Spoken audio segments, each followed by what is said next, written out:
नमस्कार, मैं हूं अंकुर और आप देख रहे हैं सत्यहिंदी.com। सत्य हिंदी की खबरें शुरू करें उससे पहले आपको ये बता दें, जैसा कि आपको पता भी होगा कि सत्य हिंदी का ऐप आ चुका है और उसको डाउनलोड करने के लिए आपको इस वीडियो के डिस्क्रिप्शन में जाना होगा। इस ऐप को आप गूगल प्ले स्टोर से भी डाउनलोड कर सकते हैं। और अब नजर डाल लेते हैं अब तक की सुर्खी।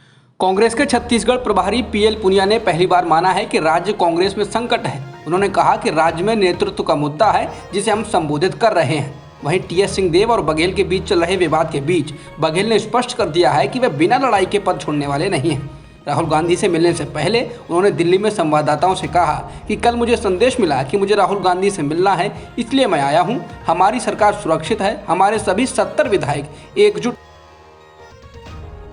छत्तीसगढ़ के मुख्यमंत्री भूपेश बघेल ने शुक्रवार को दिल्ली में कांग्रेस के पूर्व अध्यक्ष राहुल गांधी से मुलाकात की। छत्तीसगढ़ कांग्रेस में चल रही कलह के बीच बीते एक हफ्ते में राहुल गांधी से उनकी दूसरी मुलाकात है। बता दें, छत्तीसगढ़ से लेकर दिल्ली तक सियासी गलियारों में इस बात की चर्चा है कि कांग्रेस यहां नेतृत्व परिवर्तन कर सकती है और राज्य के स्वास्थ्य मंत्री टीएस सिंहदेव को कमान सौंप सकती है। वहीं बघेल अपने समर्थक विधायकों को लेकर दिल्ली आए हैं और उन्होंने एक तरह से शक्ति प्रदर्शन किया है।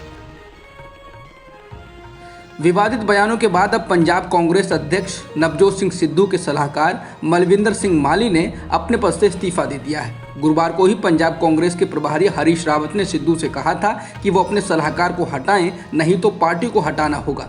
बता दें, सिद्धू के सलाहकार बने माली ने कैप्टन के खिलाफ तो बयान दिए ही थे, इसके अलावा उन्होंने कश्मीर को लेकर भी विवादित पोस्ट की। माली ने कहा था कि कश्मीर पर भारत और पाकिस्तान ने अवैध कब्जा किया हुआ है। नवजोत सिंह सिद्धू ने आज अमृतसर में आयोजित एक कार्यक्रम में कहा कि मैंने पार्टी आलाकमान से कहा है कि अगर मैं पंजाब की जनता और पंजाब मॉडल की उम्मीदों पर खरा उतरने में सफल रहा तो 2 दशक तक कांग्रेस को पिक्चर से बाहर नहीं होने दूंगा। उन्होंने साथ ही ये भी कहा, यदि उन्हें निर्णय लेने की खुली छूट नहीं दी गई तो वो ईंट से ईंट बजा देंगे। सिद्धू ने कहा कि दर्शनी घोड़ा बनकर कोई फायदा नहीं है। भारत के विदेश मंत्रालय ने शुक्रवार को एक बार फिर दोहराया कि इस समय सरकार की पहली प्राथमिकता अफगानिस्तान से लोगों को सुरक्षित निकालना है। अफगानिस्तान में तालिबान के शासन को मान्यता देने के सवाल पर विदेश मंत्रालय के प्रवक्ता अरिंदम बागची ने कहा कि अभी अफगानिस्तान में ज़मीनी हालात अनिश्चित हैं। हमारी पहली चिंता लोगों की सुरक्षा है। इसके अलावा अभी काबुल में सरकार बनाने को लेकर भी कोई स्पष्टता नहीं है। उन्होंने कहा कि हमें लगता है कि हम तालिबान की मान्यता को लेकर बहुत जल्दबाजी कर रहे हैं। तालिबान अमेरिका और पूरी दुनिया के लिए बड़ी चुनौती बन गया है। शायद इसीलिए अमेरिका के 68 सांसदों ने राष्ट्रपति जो बाइडेन से पूछा है कि वे बताएं कि उनके पास इस बात की क्या योजना है कि तालिबान पाकिस्तान को अस्थिर कर उससे परमाणु हथियार न हासिल कर ले। काबुल एयरपोर्ट के बाहर हुए धमाकों में अमेरिकियों के भी मारे जाने के बाद वहां के सांसदों के साथ ही आम लोगों की भी चिंताएं बढ़ गई हैं। बाइडेन को लिखे पत्र में सांसदों ने पूछा है कि अफगानिस्तान को लेकर आगे की योजना के बारे में वो बताएं। सांसदों ने कहा कि बीते कुछ हफ्तों में दुनिया तालिबान के अफगानिस्तान पर कब्जे को लेकर मूक दर्शक बनी रही। उन्होंने अफगानिस्तान में मौजूद अमेरिकी सैनिकों और अफगानी सहयोगियों को निकालने में हो रही देरी को लेकर भी चिंता जाहिर की। काबुल हवाई अड्डे के बाहर गुरुवार शाम को जबरदस्त बम धमाके हुए, उसके बाद गोलियां चली, जिनमें अब तक कम से कम 103 लोगों की मौत हो चुकी है।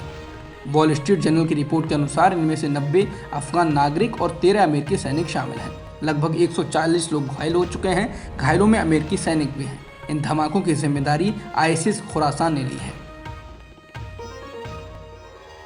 महाराष्ट्र के मुख्यमंत्री उद्धव ठाकरे को लेकर थप्पड़ वाले बयान के बाद फंसे केंद्रीय मंत्री नारायण राणे ने अब शिवसेना को चेतावनी दी है।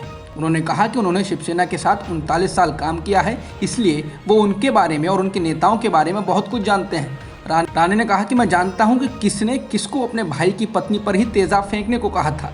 ये किस तरह के संस्कार हैं। राणे ने समाचार एजेंसी एनआई से कहा कि मैंने कुछ गलत नहीं किया। शिवसेना सत्ता में है और ताकत का मजा ले रही है, इसलिए मुझे गिरफ्तार किया गया। राणे ने कहा कि महाराष्ट्र कोरोना के मामले में नंबर 1 है। सुशांत सिंह राजपूत की हत्या हुई, दिशा सालियान की हत्या हुई और अपराधी अभी भी खुलेआम घूम रहे हैं। आगामी विधानसभा चुनाव में योगी आदित्यनाथ के चुनावी क्षेत्र से ही चुनाव लड़ने का ऐलान करने वाले रिटायर आईपीएस अधिकारी अमिताभ ठाकुर को लखनऊ पुलिस ने गिरफ्तार कर लिया है। उनके खिलाफ सुप्रीम कोर्ट के बाहर आत्मदाह करने वाली बलात्कार पीड़िता को आत्महत्या करने के लिए उकसाने को लेकर मामला दर्ज किया गया था, जिसके बाद उनकी गिरफ्तारी हुई। दिल्ली में 1 सितंबर से स्कूल, कॉलेज समेत शिक्षण संस्थान खोले जा सकेंगे। दिल्ली के उप मुख्यमंत्री मनीष सिसोदिया ने कहा कि इस चरणबद्ध तरीके से होगा। कक्षा 9 से 12 के छात्रों के लिए 1 सितंबर से स्कूल खुलेंगे। इसके साथ ही उन्होंने कहा कि किसी भी छात्र को स्कूल आने के लिए मजबूर नहीं किया जाएगा। असम के दीमा हसाओ जिले में कथित तौर पर दिमासा नेशनल लिबरेशन आर्मी यानी DNLA के उग्रवादियों ने ट्रकों पर हमला किया और बाद में आग लगा दी, जिसमें 5 लोगों की मौत हो गई है। अधिकारियों ने बताया है कि उन्होंने 5 जले हुए शव बरामद किए हैं। वो ट्रक ड्राइवर और सहायक माने जा रहे हैं। पुलिस अधीक्षक जयंत सिंह ने कहा कि खुफिया इनपुट के अनुसार इसके पीछे उग्रवादी संगठन DNLA है। पुलिस अधिकारी ने बताया कि इलाके में बड़े स्तर पर तलाशी अभियान शुरू कर दिया गया है। बता दें 2019 में गठित DNLA दिमासा जनजाति के लिए स्वतंत्र राष्ट्र की मांग कर रहा है। केरल में आज एक बार फिर 30,000 से अधिक कोरोना के मामले आए हैं। केरल में पिछले 24 घंटों में 32,801 कोरोना संक्रमण के नए मामले दर्ज किए गए हैं, जिसके साथ ही केरल में संक्रमण दर 19.22% हो गया है। बढ़ते मामलों को देखते हुए केरल में एक बार फिर से रविवार को लॉकडाउन लगाने का फैसला किया गया है। टोक्यो में हो रहे पैरालंपिक्स खेलों में भारत की ओर से महिला टेबल टेनिस खिलाड़ी भविना पटेल ने पहला पदक पक्का कर लिया है। भविना पटेल इवेंट के सेमीफाइनल में पहुंच गई हैं, जिसके बाद उनका कांस्य पदक पक्का हो गया है। अब तक की खबरों में इतना ही।